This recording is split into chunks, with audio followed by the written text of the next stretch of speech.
வெளியேறுகிறேன். இது வைத்தியர் அர்ஜுனா இப்பொழுது எடுத்து வைத்திருக்கக்கூடிய ஒரு வார்த்தை. எங்கிருந்து வைத்தியர் அர்ஜுனா வெளியேறுகிறார்? வைத்தியர் அர்ஜுனா நடத்தி இருக்கக்கூடிய இரகசிய சந்திப்புகள் என்ன? யாருக்காக வெளியேறுகிறேன் என்கின்ற செய்தியை வைத்தியர் அர்ஜுனா எடுத்து வைத்திருக்கிறார். அதுபோல மாகாண தேர்தலில் என்னை வாக்களித்து யாரும் தேர்ந்தெடுக்க வேண்டாம் என்கின்ற ஒரு கருத்தையும் அவர் பதிவிட்டிருப்பதின் பின்னணியில் இருக்கக்கூடிய விடயங்கள் என்ன? இவைகள் சார்ந்த கருத்துக்களை குறித்து நாம் பார்க்க வேண்டிய இருக்கக்கூடிய காரணத்தினால் அது சார்ந்த சில தேடல்களை நான் எடுத்திருக்கின்றேன். எனவே இந்த காணொலியை நீங்கள் கடைசி வரை பாருங்கள். அதுபோல எங்களுடைய இந்த வலையொலிக்கு புதிதாக வந்திருக்கக்கூடிய தோழர்கள், நீங்கள் எங்களுடைய வலையொலியை நீங்கள் பகிர்ந்தளியுங்கள். நாங்கள் வெளியிடக்கூடிய காணொலிகள் தொடர்ச்சியாக உங்களை வந்து அடைவதற்கான ஒரு களத்தை ஈட்டும். வைத்தியர் அர்ஜுனா அவர்கள் வெளியேறுகிறேன் என்கின்ற ஒரு பதத்தை குறிப்பிட்டிருக்கிறார்.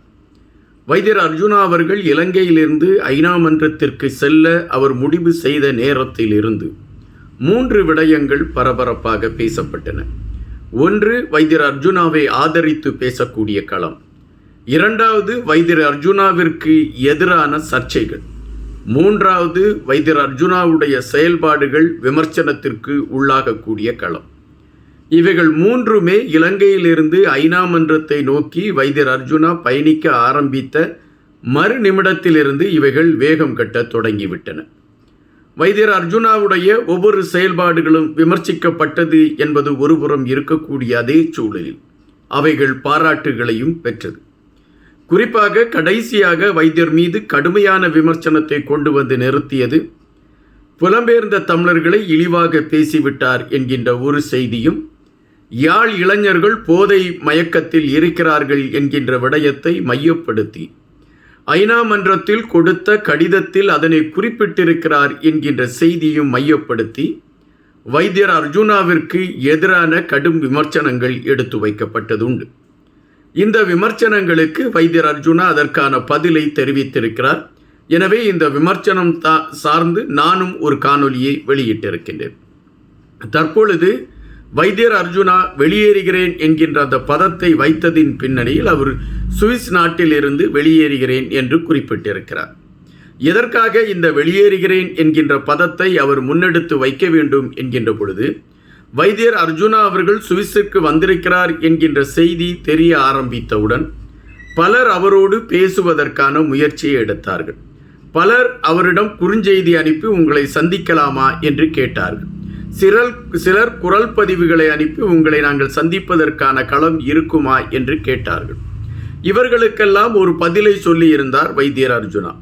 ஆனால் இவர்களை சந்திக்க முடியாத ஒரு சூழல் ஏற்படுகிறது. நான் சுவிஸில் இருந்து கிளம்புகிறேன் என்பதைத்தான், நான் சுவிஸில் இருந்து வெளியேறிவிட்டேன் என்கின்ற தகவலை அவர் எடுத்து வைத்திருக்கிறார். இது மேலோட்டமாக சொல்லப்படுகின்ற ஒரு செய்தியாக இருந்தால் கூட, வைத்தியர் அர்ஜுனா சுவிஸில் சில இரகசிய சந்திப்புகளை மேற்கொண்டு இருக்கிறார் என்கின்ற செய்திகளும் வலுவடைகின்றன. காரணம், பெரும்பாலானவர்கள் வைத்தியர் அர்ஜுனாவை சந்திக்க வேண்டும் என்ற முயற்சியை எடுத்திருக்கிறார்கள் என்றால் அதில் சிலரை வைத்தியர் அர்ஜுனா சந்தித்திருக்கிறார் என்கின்ற செய்தி உறுதிப்படுத்தப்படுகிறது என்றால் அதில் சில இரகசியமான சந்திப்புகளும் இருந்திருக்கிறது என்கின்ற விடயத்தை நாம் இங்கு பதிவு செய்ய வேண்டியதாக இருக்கின்றது. அப்படி இரகசியமாக சந்திக்கப்பட்ட சந்திப்புகள் நடைபெற்றிருக்கக்கூடிய சூழல் அமைந்திருக்கும் என்றால் அவர்கள் எதை குறித்து பேசியிருப்பார்கள்? என்ன விடயங்கள் அங்கு பரிமாறப்பட்டிருக்கும்? இந்த கேள்விகள் எழும்புகின்றன. தமிழர்களுடைய பிரச்சனையை தீர்ப்பதற்கு வைத்தியர் அர்ஜுனாவை முன்னிலைப்படுத்தி ஒரு களத்தை உருவாக்கலாம் என்று பேசப்பட்டிருக்கிறதா? அல்லது ஐநா மன்றத்தில் நடந்து கொண்டிருக்கக்கூடிய நகர்வுகள் இலங்கை ஆட்சியாளர்களால் புறக்கணிக்கப்பட்டு கொண்டு இருப்பதை செயல்படுத்துவதற்கான ஒரு களத்தை எப்படி கொண்டு வருவது என்கின்ற கருத்துகள் பேசப்பட்டிருக்கிறதா?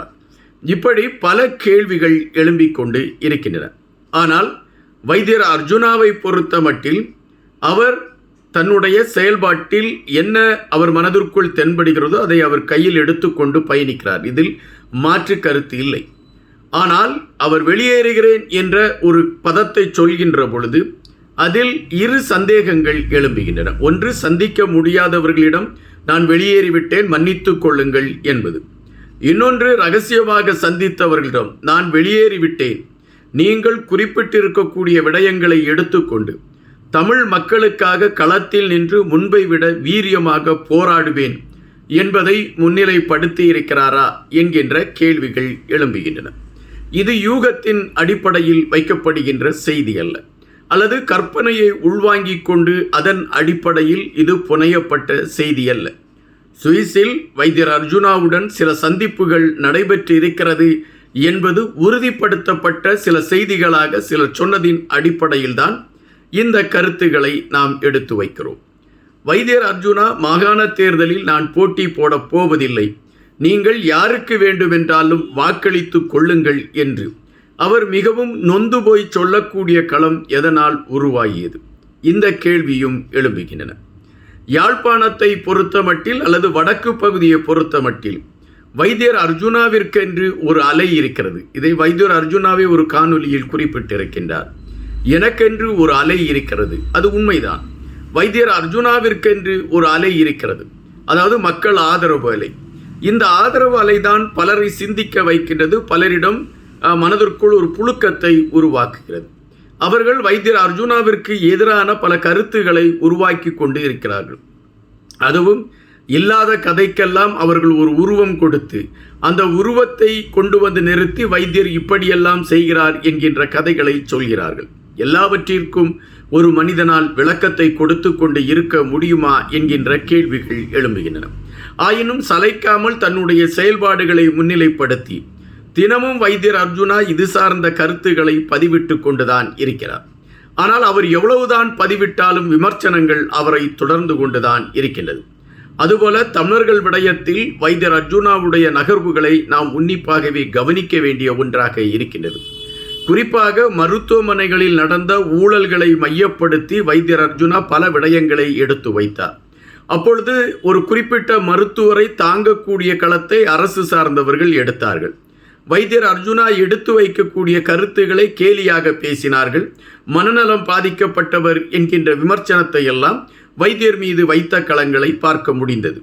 ஆனால் தற்பொழுது வைத்தியர் எந்த குற்றச்சாட்டுகளை வைத்தாரோ அந்த குற்றச்சாட்டுகள் உண்மை என்கின்ற பதத்தோடு யார் மீது அவர் குற்றம் சொன்னாரோ அவர்கள் குற்றவாளிகளாக இருக்கிறார்கள் என்கின்ற விடயம் இப்பொழுது உறுதிப்படுத்தப்பட்டிருக்கிறது.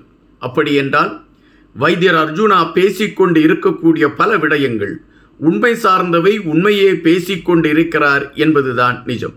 ஒரு மனிதன் தன் மனதிற்குள் இருப்பதை ஒழிக்காமல் சொல்லக்கூடிய விடயம் இங்கு பைத்தியங்களாக சித்தரிக்கப்பட்டு விடுகிறது என்பதுதான் வருத்தமான ஒரு பதிவாக இருக்கின்றது.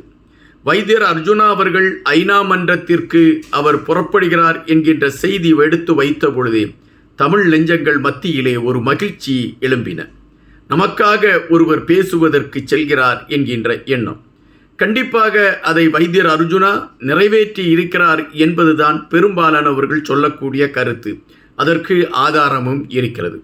யாழ் இளைஞர்கள் போதை மயக்கத்தில் இருக்கிறார்கள் என்று வைத்தியர் எடுத்து வைத்து விட்டார் என்கின்ற கருத்தை வைத்துக்கொண்டு ஒரு போராட்ட களத்தை அரசியல்வாதிகள் தூண்டிவிட்டார்களே, அப்படி என்றால் வைத்தியர் அர்ஜுனா இந்த அதாவது ஐநா மன்றத்தில் தான் என்ன பேச வேண்டும் என்று நினைத்தாரோ அதை பேசி இருக்கிறார் என்கின்ற விடயம் உறுதி செய்யப்படுகிறது.